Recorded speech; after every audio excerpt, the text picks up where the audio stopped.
안녕하세요. 제로 투 히어로 클릭 몇 번으로 완성하는 ARML 온 아마존 ECS 세션에 오신 것을 환영합니다. 저는 AWS에서 테크니컬 어카운트 매니저로 근무하고 있는 고의정이라고 합니다.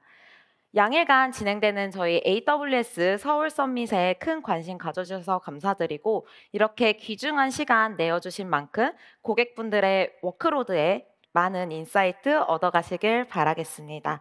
이번 세션에서는 이매훈 솔루션스 아키텍트와 함께 아마존 ECS에서 어떻게 AI ML 워크로드를 구성할 수 있는지에 대해서 얘기해 보도록 하겠습니다. 자, 먼저 여러분들께 간단한 질문을 좀 드려보려고 하는데요. 혹시 지금 현재 아마존 ECS를 활용하고 계신 분들 계실까요? 네. 그렇다면 생성형 AI 어플리케이션을 개발하시거나 운영하실 계획을 가지고 계신 분들 계실까요? 네, 감사드립니다. 네, 지금 많은 분들께서 손을 들어주셨는데요. 이 자리에 참석하신 여러분들께서는 저희 워크로드에서 AIML을 구축하실 계획을 가지고 계시거나 아마존 ECS를 활용하실 계획을 가지고 계실 것으로 생각이 듭니다. 또는 이런 AIML 워크로드의 힘을 활용해서 고객분들의 비즈니스를 조금 더 새롭고 향상된 워크로드로 혁신적인 비즈니스 모색을 고려하고 계실 텐데요. 오늘 세션에서는 다음과 같이 크게 세 가지를 다룰 예정입니다. 첫 번째로 일반적인 AIML 어플리케이션을 구성하실 때 고객분들이 많이 겪는 도전 과제들이 어떤 것들이 있는지 한번 알아볼 거고요. 그 속에서 저희 아마존 ECS가 제공해 드릴 수 있는 6가지 장점을 말씀드릴 예정입니다. 그리고 이 ECS를 활용해 AIML 어플리케이션을 구축하실 때 아키텍처의 고려 사항들, 그리고 마지막으로는 이를 실제로 데모로 보여드리고 마무리하고자 합니다. 여러분들께서는 이 AIML 워크로드를 구성하기 위한 아키텍트나 혹은 개발자, 운영자의 입장이라고 가정을 해보겠습니다.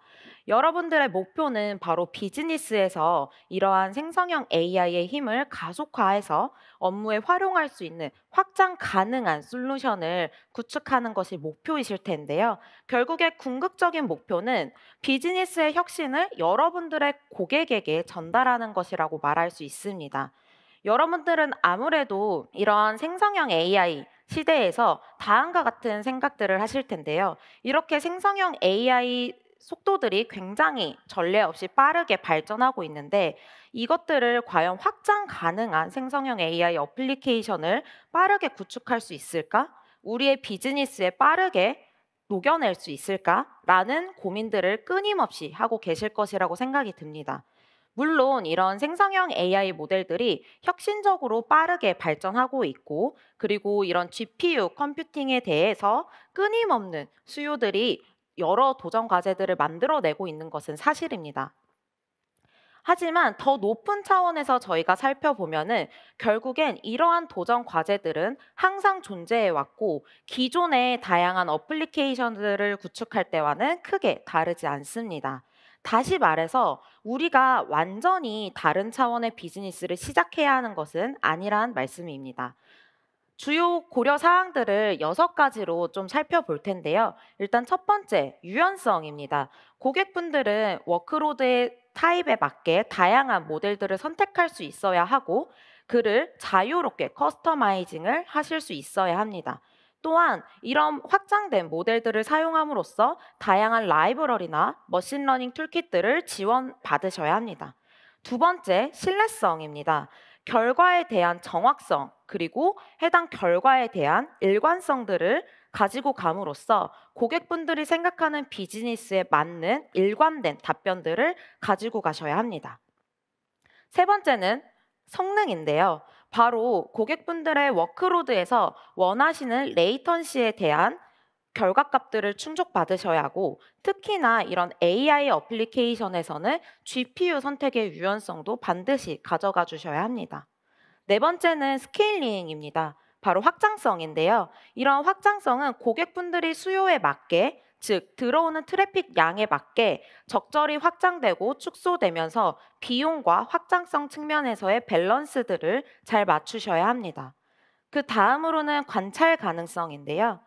어플리케이션에서의 모니터링은 굉장히 중요한 부분이라고 말씀드릴 수 있습니다. 이러한 모니터링을 통해서 고객분들이 예기치 못한 트러블 슈팅을 위해서 적절한 로깅이나 실시간 모니터링은 반드시 존재해야 합니다. 마지막은 너무나 중요한 비용인데요. 당연히 고객분들이 비즈니스를 운영을 하실 때에는 성능이나 이런 확장성, 신뢰성, 유연성뿐만이 아니라 비용도 굉장히 운영 지표에서 중요한 요소로 자리 잡고 있습니다. 오늘은 이 6가지 측면에서 저희 아마존 ECS가 어떻게 고객분들의 요구사항을 충족시킬 수 있을지 살펴볼 예정이고요. 특히나 이런 ECS를 이미 운영해서 사용하고 계시는 고객분들이라면 조금 더 확장된 형태로 AIML 애플리케이션을 구축하실 수 있을 것이라고 생각됩니다. 그럼 AIML 기반의 어플리케이션을 구축하는데 필요한 요소들을 먼저 살펴보도록 하겠습니다. AIML 기반 어플리케이션을 구축을 하실 때에는 가장 크게 2가지의 계층으로 나누어서 생각해 볼 수 있을 텐데요. 바로 고객분들의 어플리케이션 계층과 그리고 모델의 계층으로 나눠서 생각해 볼 수 있습니다. 여기서 이제 중요한 점은 모델 계층을 어플리케이션과 분리된 마치 기존의 데이터베이스나 메시지 큐를 사용하시는 것처럼 하나의 독립적인 컴포넌트로 보시는 것입니다. 즉, 어플리케이션이 이를 사용하지만 또 긴밀하게 결합되어 있지 않는 구성의 형태로 가지고 가실 수가 있습니다. 이러한 방식으로 구성을 하실 때에는 마이크로 서비스 기반의 아키텍처와 매우 유사한 이점들을 가져가실 수 있는데요. 크게 3가지 이점들을 가져가실 수 있습니다. 첫 번째는 기술 선택의 유연성을 확보하실 수 있습니다. 고객 어플리케이션에서 구축하시는데 이제 다양한 기술이나 모델들을 독립적으로 선택하실 수가 있습니다. 고객분들의 이제 워크로드 특성에 따라서 텍스트 SQL 혹은 이미지 생성 등과 같은 다양한 요구 사항에 맞춰서 기술을 선택하실 수가 있습니다. 두 번째는 독립적인 스케일링인데요. 각 계층을 사용 사례에 따라서 독립적으로 확장하실 수 있습니다. 예를 들어서 고객분들이 웹 어플리케이션을 운영을 하실 때 어플리케이션의 경우에는 들어오는 로드 밸런서의 요청 수에 따라서 스케일링을 하실 수 있고 반면에 모델 계층에서는 큐에 쌓인 요청의 수나 아니면 큐 메시지 처리 평균 시간과 같은 모델 처리 부하를 기준으로 확장을 하실 수 있습니다. 세 번째는 팀 내 전문성 확보인데요. 서로 다른 기술 스택을 가진 여러 구성원들이 각자 전문 영역을 개발함으로써 조금 더 독립적으로 본인의 비즈니스에 집중할 수 있고 결과적으로 최종 사용자 분들께 더 빠른 가치를 전달할 수 있습니다. 아마존 ECS를 활용하면 이러한 장점을 얻어가실 수 있는데요. 아마존 ECS는 AWS에서 제공하는 완전 관리형 컨테이너 오케스트레이션입니다. 특히 AIML 워크로드에서는 배포나 관리, 확장 측면에서 유연성을 가지고 가셔야 하는데요. 이 아마존 ECS를 활용하시게 되면은 높은 수준의 확장성과 보안성을 제공해 드리고 있습니다. 또한 AWS의 주요 타 서비스들 간의 유기적인 통합이 쉽게 가능해집니다. 실제로 글로벌적으로 저희가 데이터를 봤을 때 이 아마존 ECS에 대한 태스크는 매주 24억 개 이상의 태스크가 생성이 되고 실행이 되고 있습니다. 또한 새로운 AWS 컨테이너 고객분들 중에 약 65% 이상이 바로 이 아마존 ECS를 활용하고 계시고 있습니다. 특히 이 아마존 ECS 고객분들 중에 78% 이상은 저희가 제공해드리고 있는 서벌리스 형태의 파게이트를 활용하고 계신 것도 키로 가져가실 수 있습니다. 만약 고객분들이 이미 이제 조직에서 이런 모델 운영 경험이 있으시거나 배포에 대한 경험이 있으시다고 하면은 아마존 ECS를 활용해 모델 계층까지 플랫폼을 확장하는 건 굉장히 합리적인 옵션이 될 수 있습니다.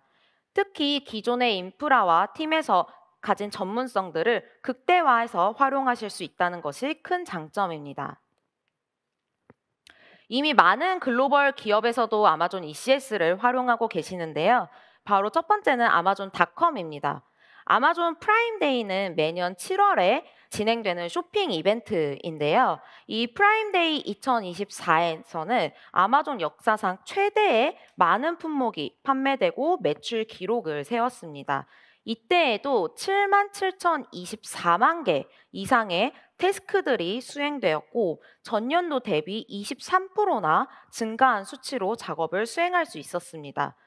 그로 인해서 초당 수만 건 이상의 요청들을 어떠한 장애 없이 안전하게 처리할 수 있었습니다.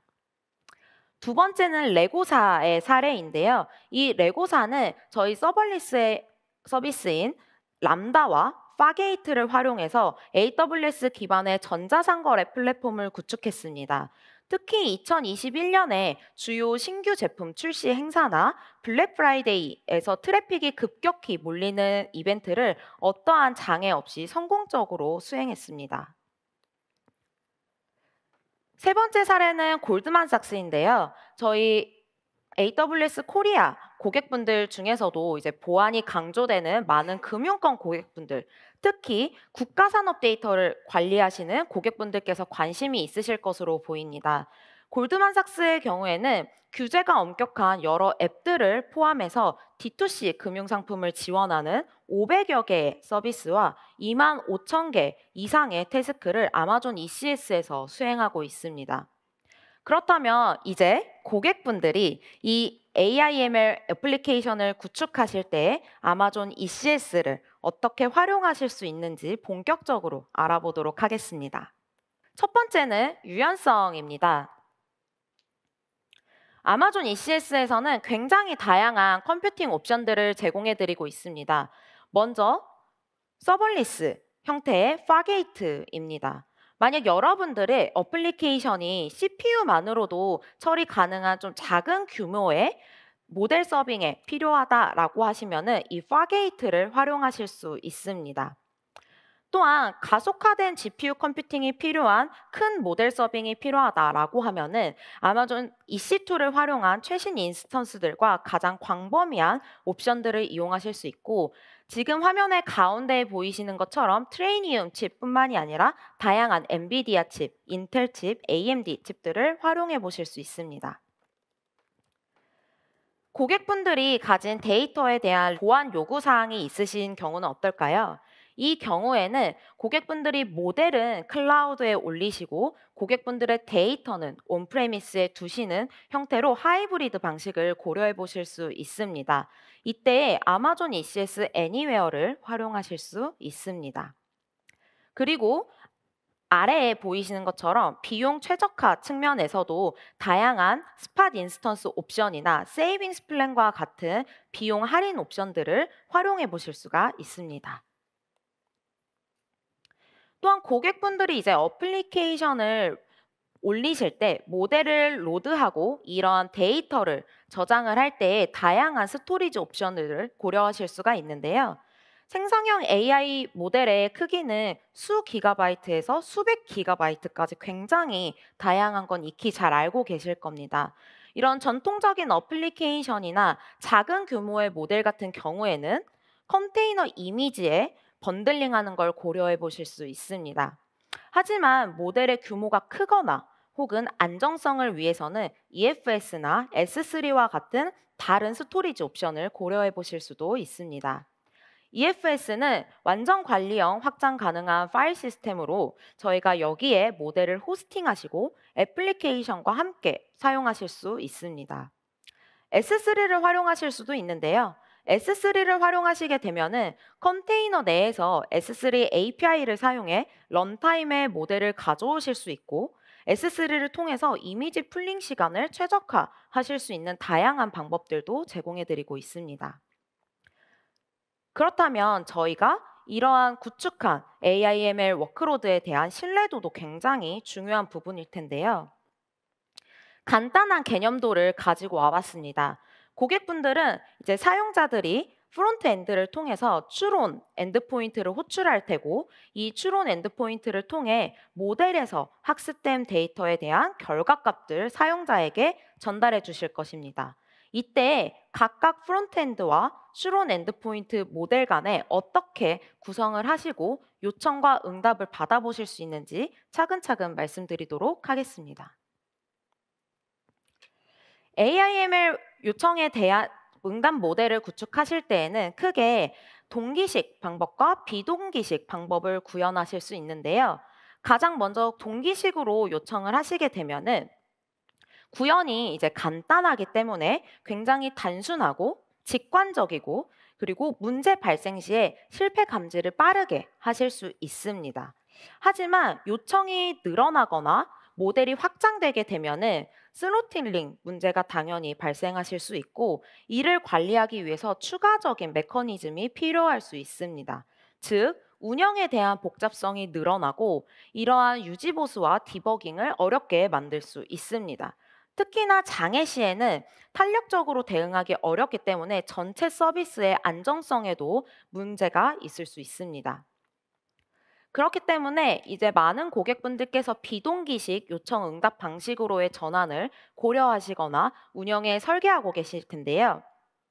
바로 지금과 같이 이렇게 중간에 브로커를 둠으로써 사용자가 요청한 큐에 대한 관리를 별도로 하실 수 있습니다. 이벤트 저장소인 큐를 활용해서 동일한 이벤트가 필요한 여러 소비자들이 이벤트 라우터를 통해서 여러 개의 큐로 각각의 모델들을 통해 요청을 관리할 수 있습니다. 그럼 각각 이렇게 프론트엔드와 슈론 엔드포인트의 아키텍처를 한번 살펴보도록 하겠습니다.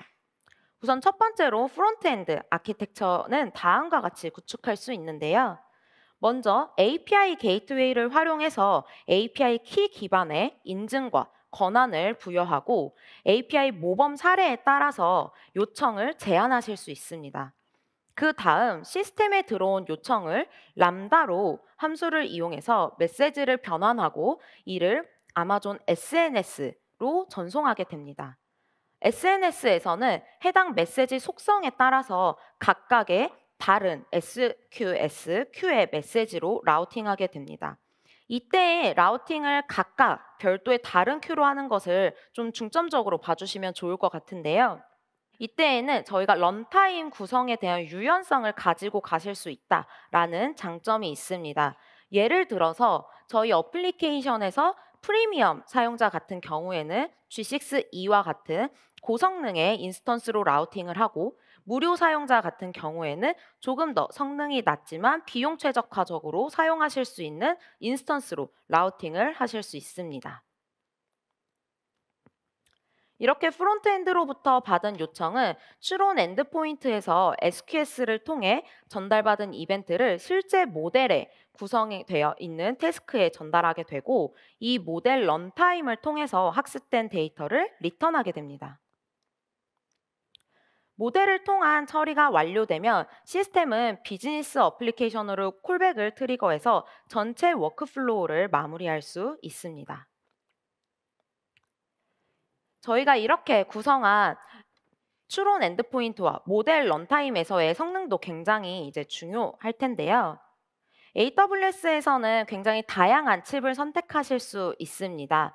범용적으로 사용하실 수 있는 CPU뿐만이 아니라 병렬 수행의 높은 효율을 가지고 있는 GPU 인스턴스를 활용하실 수 있고 기계학습 추론 목적으로 빌드되어 있는 A6를 활용하실 수도 있습니다. 특히 인스턴스에서는 AWS에서 개발한 컨테이너에 최적화된 리눅스 기반인 버틀로켓 OS를 활용하심으로써 컨테이너 이미지 캐싱에 대한 시간을 단축시키고 네트워크 대역폭 사용을 줄여서 전체적으로 시스템 효율성을 향상시킬 수 있습니다. 운영 관점에서 이제 비용과 확장성 그리고 관찰 가능성도 굉장히 중요한 항목인데요. 우선 확장성 측면에서는 고객분들이 ECS 용량 공급자를 활용함으로써 모델 서빙을 할 때 대기 중인 태스크를 기반으로 EC2 인스턴스를 자동으로 확장하거나 축소하실 수 있습니다. 여기서 특히 주목할 만한 기능은 ASG 원풀 기능입니다. EC2 인스턴스의 초기 시간을 굉장히 줄일 수 있는 원풀 기능인데요. 특히나 AIML 워크로드를 운영하실 때에는 인스턴스의 성능을 최대한 활용하실 수 있어야 하기 때문에 원풀이 이를 가능하게 해줍니다. 또한 서비스 오토스케일링 측면에서는 4가지의 오토스케일링 방식을 고려할 수 있습니다. 특히나 여기서 최신 기능인 예측 스케일링 같은 경우에는 작년 리인벤트에서 출시된 새로운 기능으로서 고객분들의 매트릭 기반으로 과거 트렌드를 확인하고 이를 머신러닝이 학습해 선제적으로 작업을 시작할 수 있도록 제공하고 있습니다.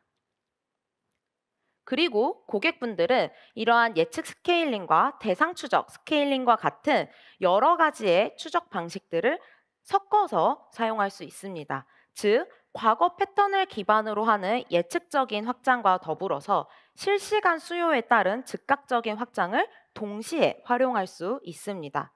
이러한 조합을 통해서 고객분들은 조금 더 효율적이고 안정적인 확장 관리가 가능해집니다.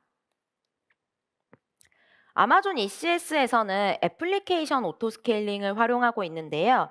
고객분들의 ECS 서비스에서 발생하는 다양한 매트릭들을 수집하게 되고 이 매트릭을 기반으로 해서 오토스케일링 정책이 트리거링 됩니다. 그러면 트리거링 된 정책에 따라서 아마존 ECS에서는 더 많은 작업들을 구동하거나 작업을 중단함으로써 비용 효율적으로 사용할 수 있습니다.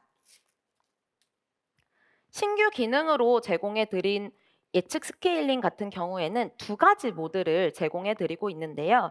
아무래도 머신러닝 알고리즘을 통해서 고객분들 워크로드의 트래픽 급증을 예측해서 동작하는 자동 스케일링 동작 방식이다 보니 고객분들께서는 가장 먼저 예측 모드로 언제 스케일링이 트리거링이 될지 먼저 모니터링 해 보실 수가 있고요. 이 모니터링을 충분히 하신 다음 운영에 저희가 반영을 해도 되겠다라는 판단이 되실 때 실제 스케일링 모드로 스케일링을 적용하실 수도 있습니다.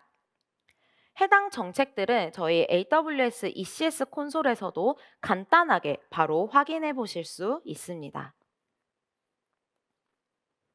네, 마지막으로는 운영에서 가장 중요한 관찰 가능성인데요. 아마존 ECS 위에서 AIML 워크로드를 운영하기 위해서는 실시간 모니터링이 굉장히 중요한 항목입니다. 이어서 저희 이메운 솔루션스 아키텍트와 함께 아마존 ECS에서 어떻게 향상된 모니터링을 할 수 있는지 알아보고 실제 애플리케이션 데모까지 함께 확인해 보도록 하겠습니다. 네, 박수로 맞이해 주시면 감사하겠습니다. 네, 안녕하세요. 솔루션스 아키텍트 이메훈입니다. 많은 분들이 오셨는데요. 우선은 오늘이 그 스승의 날이더라고요. 근데 저는 이제 약간 학교를 졸업한 지가 좀 돼서 감사하다는 인사를 드릴 스승들이나 교수님들이 딱히 떠오르지 않아서 제가 너무 감사할 줄 모르고 사나 이런 생각을 좀 해봤는데요. 아무튼 뭐 오늘 끝나면은 감사하다는 문자라도 하나 할 수 있는 그런 좀 의미 있는 날이었으면 합니다. 관찰 가능성에 대해서 말씀드리는데요. 아마 다들 모니터링에 대해서는 잘 알고 계실 거예요. 기본적으로 뭐 CPU를 체크하거나 메모리를 체크하신다거나 이렇게 사용률에 기반으로 해가지고 수치를 보고서 모니터링을 한다. 그런데 만약에 관찰 가능성이라는 것을 염두에 두신다면 사실 조금 더 이 복잡하고 분산된 시스템에서 이러한 통합된 지표들을 활용을 해서 어떻게 보면 약간 예측을 한다라는 의미라고 생각하시면 될 것 같아요. 그래서 이슈가 일어나기 전에 어떤 사전 징후들이 있잖아요. 그런 것들을 사전에 파악을 해서 좀 더 미리 알게 된다라는 얘기를 하고 싶고요. 그래서 지금 관찰 가능성이라는 것을 봤을 때 특히 3가지의 텔레메트리 데이터를 확인할 수 있어요. 첫 번째가 바로 이제 로그 데이터입니다. 아마 다들 잘 아시겠죠? 애플리케이션 로그나 웹 로그 같은 것들이 있고요. 여기 보시면 이제 타임스탬프가 저장이 되어 있어요. 그래서 어떤 시점에 뭐 어떤 현상이 일어나고 있는지에 대해서 뭐 시스템에서 제공하는 것도 있고 어플리케이션에서 직접 만드시는 것들도 있겠죠. 그리고 2번째로는 매트릭입니다. 아까 제가 계속 말씀드렸지만 CPU나 메모리, 뭐 GPU 자원에 대한 현재의 상황에 대한 그런 매트릭이고요. 보통의 경우는 이제 수치로 나타내고 있고 그 수치를 넘겼을 때 뭐 알람을 보낸다거나 하는 그런 조치를 하시기도 하죠. 3번째로는 조금 어떻게 보면은 익숙하지 않으실 수도 있는 부분인데요. 바로 트레이스, 추적이라고 합니다. 여기에는 트레이스 아이디라는 것이 발급이 되고요. 요청부터 이제 응답하는 부분까지의 그 흐름에서 그 트레이스 아이디를 가지고서 이런 것들을 모두 연계를 시키는 거죠.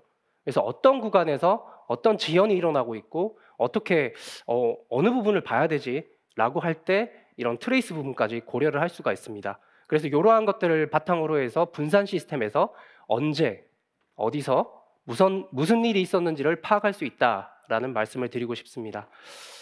그러면 이번에는 아마존 ECS에서 애플리케이션을 모니터링 할 때 어떻게 하면은 좀 잘하실 수 있을까에 대한 서비스나 솔루션이라고 생각을 하시면 되고요. 보시면은 아마존 클라우드 와치 컨테이너 인사이츠라고 있습니다. 아마 활성화해서 쓰고 계시는 분도 계실 거고요. 아마 지금 모르시는 분들도 계실 것 같은데요. 이 기능 같은 경우는 지난 24년도 리인벤트에서 그 향상된 관찰성이라고 해서 대략적으로 한 30개 이상의 매트릭을 좀 제공을 하고 있어요. 33개 정도인데요. 그러면 이제 향상된 관찰성을 선택을 하시게 되면 기존에는 컨테이너 클러스터 레벨과 서비스 레벨이었다면 조금 더 안쪽으로 들어와서 이번에는 작업이나 실제로 컨테이너 레벨에서의 매트릭까지도 수집을 할 수 있게 됩니다. 그리고 나아가서는 저희가 아직은 제공하고 있지 않지만 GPU 매트릭에 대해서도 제공할 것으로 예상이 되고 있습니다. 두 번째로 있는 파이어렌즈 같은 경우는 로그에 대한 라우팅 솔루션이라고 생각을 하시면 됩니다. 그래서 로그를 클라우드 와치나 S3나 엘라스틱 서치 등으로 선택을 하셔서 타겟으로 저장을 하실 수가 있죠. 그리고 세 번째로는 아까 제가 말씀드렸던 그 추적, 트레이스 관련한 부분이고요. AWS에서의 그 엑스레이 서비스를 활용을 해서 엔드 투 엔드로 해서 추적과 분석을 하실 수 있습니다. 자, 그러면 제가 아까 조금 전에 말씀드렸던 그런 로그를 수집하고 트레이스를 수집하고 매트릭을 수집하는 과정에서 이 ADOT라는 개념이 있어요. ADOT라는 거는 실질적으로 AWS 디스트로 for Open Telemetry라고 하는 기능입니다. 그러니까 오픈 텔레메트리라고 하는 것들을 아마 많이들 들어보셨을 것 같습니다. 오픈 텔레메트리는 쉽게 얘기해서 고객 입장에서 트레이스 매트릭 로그를 하나의 표준화된 어떤 툴을 통해서 각각의 여러 가지의 타겟으로 전달을 할 수 있는 그런 도구라고 생각을 하시면 될 것 같습니다. 그래서 서드 파티까지도 사실은 ADOT를 이용하시면 전송을 할 수 있기 때문에 실질적으로 백엔드 뒷단에 있는 그 로그에 대한 타겟들을 자유자재로 변경을 하실 수 있는 부분에 있어서 어느 정도의 이점이고요. 저희가 그러한 배포판을 가지고서 저희가 자체적으로 제공을 하는 부분이 있기 때문에 이런 부분들을 활용을 하실 수가 있습니다. 그래서 지금 화면에 보시는 것처럼 앱에서 어플리케이션 로그나 매트릭 트레이스가 발생이 됐을 때 ADOT 컨테이너라는 것이 트레이스와 매트릭 로그를 우측에 있는 엑스레이와 프로메티우스, 클라우드 와치 쪽으로 전송하는 부분을 확인하실 수가 있습니다. 근데 여기서 특이점은 사이드카 패턴이라고 부르고 있죠. 그래서 같은 태스크, 한국말로는 작업이라고 표현이 되고 있는데요. 그 같은 컨테이너를 돌리고 있는 곳에 바로 옆에 이 ADOT라고 해서 로그에 대한 매트릭에 대한 트레이스에 대한 전송을 담당하는 것을 같이 띄운다라고 생각을 하시면 됩니다. 그러면 다음 패턴을 보시면 중앙 집중식 패턴이라고 하고요. 쿠버네티스를 아시는 분들은 아마 데몬스 패턴이라고 많이들 들어보셨을 겁니다. 그래서 하나의 EC2 안에 이렇게 ECS 태스크 위에 ADOT 컨테이너를 띄우는 거고요. 아까하고의 차이점은 아까 위에 여러 개 있는 앱 컨테이너들 옆에 이 ADOT 컨테이너들 하나씩 띄웠다면 이번에는 해당하는 EC2 안에 이렇게 ADOT 컨테이너 하나만 띄우는 그런 부분이라고 생각을 하시면 됩니다. 근데 아마 앞서서 의정님께서 말씀을 하셨지만 만약에 파게이트를 사용을 하신다고 하면 이 중앙 집중식 패턴은 사용을 하실 수가 없고요. 사이드카 패턴을 통해서 이렇게 로그 전송을 하실 수가 있습니다. 자, 그리고 아마 지금 AI ML 세션이기 때문에 GPU에 대한 부분도 좀 상당히 궁금해하실 걸로 예상이 되고요. 아쉽게도 현재는 자체적인 기능으로 GPU에 대한 매트릭을 제공을 하고 있지 않지만 지금 화면에 보시는 것처럼 DCGM이라고 해서 엔비디아에서 제공하는 데이터 센터 GPU 매니저를 함께 설치를 하시면 이렇게 GPU의 메모리나 온도, 사용률 등에 대해서도 같이 전송을 하실 수가 있습니다. 그리고 아래쪽에 있는 부분은 제가 이번에 그 시연을 위해서 그 클라우드 와치 로그스 쪽으로 해당하는 또 매트릭을 전송해서 GPU에 대한 사용률이나 이런 온도 등에 대해서 전송한 화면을 보실 수가 있습니다. 자, 그러면은 아마존 ECS에서 ADAS를 사용을 하거나 아니면 향상된 관찰성을 어떻게 설정하는지에 대한 부분이고요. 지금 화면에 보시는 것처럼 컨테이너 인사이트에서 상단에 이렇게 향상된 관찰성을 갖춘 컨테이너 인사이트 선택을 하시면 저기 좀 작은 글씨이긴 하지만 보시면은 컨테이너나 작업 레벨까지도 상세하게 보실 수가 있고요. 그 아래에는 클러스터와 서비스 수준에서만 보실 수가 있어요. 그리고 가장 아래에는 꺼짐이라고 되어 있지만 실질적으로 클라우드 와치에 대한 기본적인 지표만 제공을 하는 부분입니다. 그리고 아래쪽에 보시면 트레이스와 지표에 대한 수집 설정하는 부분인데요. 사실 ECS 콘솔에서 메뉴에 딱 보시면은 굉장히 쉽게 모니터링 설정이라고 해가지고 쉽게 체크박스만 선택을 하시면 됩니다. 그러면 트레이스 수집을 사용을 하시게 되면 사실 엑스레이 쪽으로 전송을 하시는 부분이 설정이 되는 거고요. 아래쪽에 있는 지표 수집 같은 경우는 클라우드 와치나 아니면 프로메티우스 쪽으로 전송을 하실 수가 있습니다. 그리고 우측편을 보시면 오픈 텔레메트리, 아까 ADOT라고 말씀을 드렸죠. 이게 이제 제이슨 형태로 해서 해당하는 작업에 어떻게 설치가 되어 있는지를 확인하실 수가 있고요. 보시면은 여기 AWS 호텔 컬렉터라고 되어 있죠. 저희가 배포판을 만들어서 고객에게 제공하면서 이렇게 이미지를 제공하고 있고요. 아래쪽에는 어디에 저장이 되는지에 대한 부분입니다. 보시면은 여기 AWS 로그 그룹이라고 해서 클라우드 와치 로그 그룹이라는 곳에 저장이 되게 됩니다. 그래서 뒤편에서 또 관련해서 설명을 드리도록 하겠습니다. 그래서 ECS에서 ADAS를 사용을 해서 클라우드 와치 로그 그룹으로 전송을 하도록 아까 설정이 된 걸 확인하셨죠. 그러면 우측편에 보시면은 클라우드 와치 로그에 전송된 로그를 확인하실 수가 있고요. 여기서는 사실 위쪽에 보시면은 필터가 있어요. 그래서 간략하게 키워드를 넣고 검색을 하시거나 혹은 직접적으로 로그 인사이트에서 또 검색을 하실 수도 있습니다. 자, 이번에는 아까 말씀드렸던 부분에 대한 관찰 가능성 환경 구성 데모를 좀 보여드리도록 하겠습니다. 향상된 관찰성을 갖춘 컨테이너 인사이트 같은 경우는 지금 이렇게 콘솔에서 보시는 것처럼 세 가지가 있었고요. 여기서 메인 대시보드를 보시면 클라우드 와치 모니터링 화면에서 이렇게 녹색으로 보이시는 그 부분을 확인하실 수가 있습니다. 업데이트 변경을 하시기 위해서는 클러스터 업데이트 메뉴로 들어가셔서 실질적으로 여기 세 가지 중에서 이렇게 선택을 하시면 향상된 관찰성을 갖춘 컨테이너 인사이트를 선택을 하실 수가 있습니다. 이렇게 선택을 하시고서 다시 되돌아오시게 되면 요 대시보드에 요 모습이 있고요. 클라우드 와치에서 보기를 누르시게 되면 관련된 컨테이너 인사이트 대시보드로 이동이 되게 됩니다. 그럼 여기서는 해당하는 클러스터의 클러스터, 인스턴스, 서비스, 작업, 컨테이너와 같은 이런 세부 지표들, 그러니까 CPU나 메모리, 네트워크나 스토리지 관련된 부분들을 이렇게 확인하실 수가 있습니다. 아마 작업과 컨테이너 부분은 향상된 컨테이너 인사이트를 선택하지 않으셨을 경우에는 저기에는 지표가 보이시지 않을 수도 있습니다. 그래서 지금 현재는 서비스라고 해서 쿠버네티스에서 이 배포하는 단위와 똑같다고 생각을 하시면 되고요. 지금 작업 같은 경우는 태스크, 영어로는 태스크고요. 복수 개의 컨테이너들을 가지고 있는 그런 항목입니다. 그리고 마지막으로 컨테이너는 실질적으로 컨테이너 이미지를 가지고서 아까 오픈 텔레메트리 또 설치를 했고 클라우드 와치 에이전트도 설치를 했고 실제 애플리케이션도 설치를 한 화면이라고 생각을 하실 수 있습니다. 다시 그래서 오픈 텔레메트리로 로그를 전송하는 부분을 좀 살펴보시면 지금 해당하는 태스크에서 태스크 정의를 보실 겁니다. 태스크 정의를 눌러보시면 여기에 제이슨 형태로 저장이 된 걸 확인하실 수가 있고요. 실제로 이 작업, 태스크를 만드실 때 이렇게 제이슨 형태로 하시거나 콘솔상에서 변경을 통해서 하실 수도 있고요. 이렇게 되시면은 클러스터 쪽으로 클라우드 와치 로그 그룹을 설정한 모습을 보실 수가 있습니다. 그리고 아까 말씀드렸던 이 오픈 텔레메트리 컬렉터 이미지를 활용을 해서 사이드카 패턴으로 별도의 컨테이너를 하나 더 띄웠다라고 생각을 하시면 될 것 같습니다. 네, 그래서 아마존 ECS에서 지금 이제 관찰 가능성에 대한 부분을 좀 설명을 드렸고요. 이번에는 AI 추론 애플리케이션에 대해서 좀 말씀을 드리고 싶습니다. 우선은 어떠한 애플리케이션을 한번 구현을 해볼까라는 고민을 의정님과 좀 많이 했는데요. 실질적으로 이것을 데모를 하기 위해서 이지 모델 디플로이어라는 오픈소스 LLM과 커스텀 모델의 배포를 단순화하기 위한 설계된 경향 도구가 있습니다. 그래서 지금 화면에 보시는 것처럼 이러한 아키텍처를 가지고 개발자분들께서 조금 더 모델을 배포하거나 AWS의 서비스와 연동을 하는 것들이 용이할 수 있도록 하였습니다.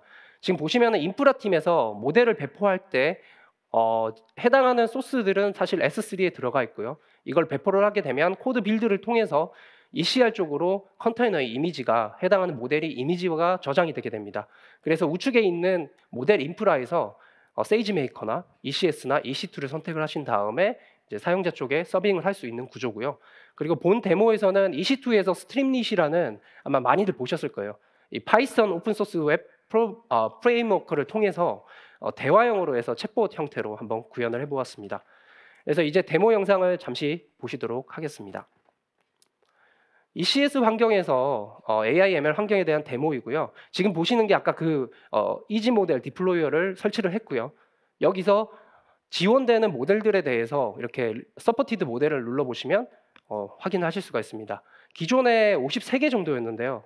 현재 5월 기준으로 봤을 때 73개 정도의 모델이 지금 지원이 되고 있습니다. 그리고 한번 배포를 한번 해보도록 하겠습니다.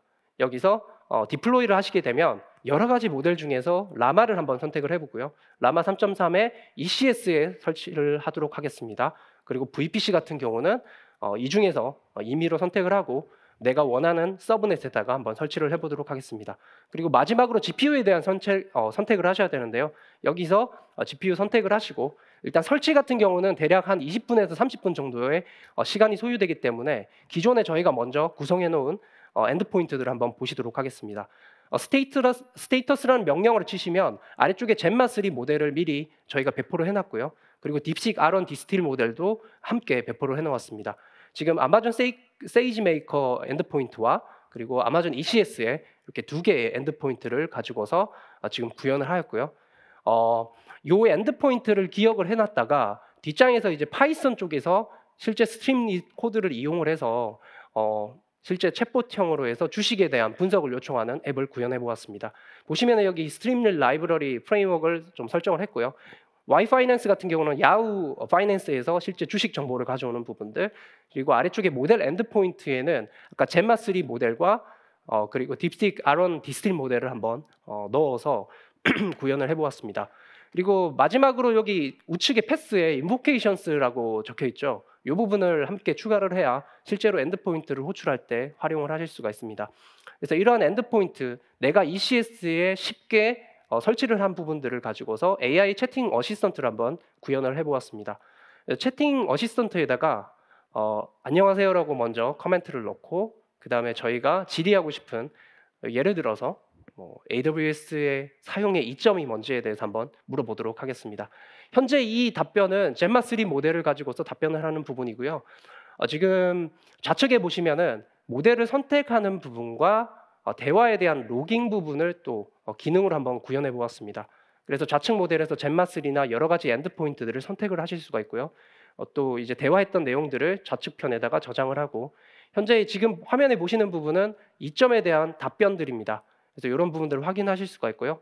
이번에는 아마존 주식에 대한 분석 요청을 한번 해보겠습니다.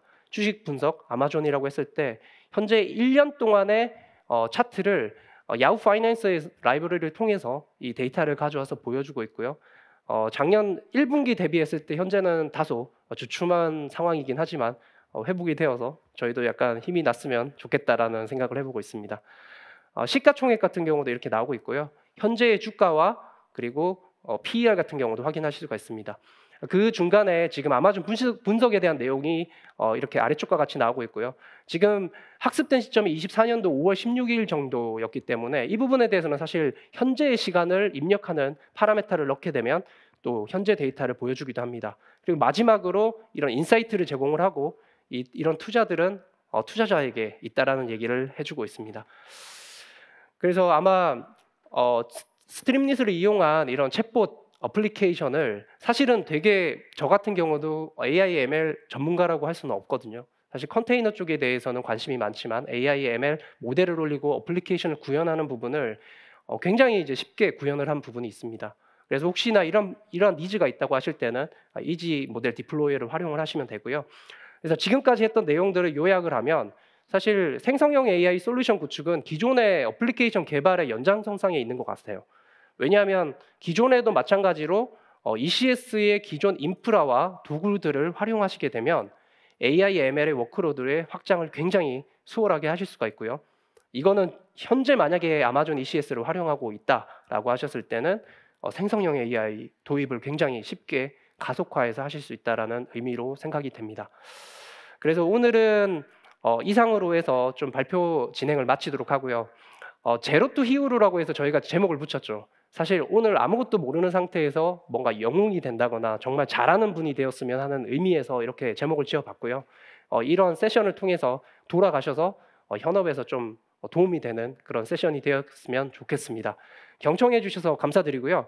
지금 화면에 보시는 이 강연 평가에 이 QR코드 찍으셔가지고 저희 쪽에 소중한 의견을 제공해 주시면 저희가 참고해서 또 다음 세션에는 더욱더 반영된 그런 세션을 진행할 수 있도록 하겠습니다. 네, 감사합니다.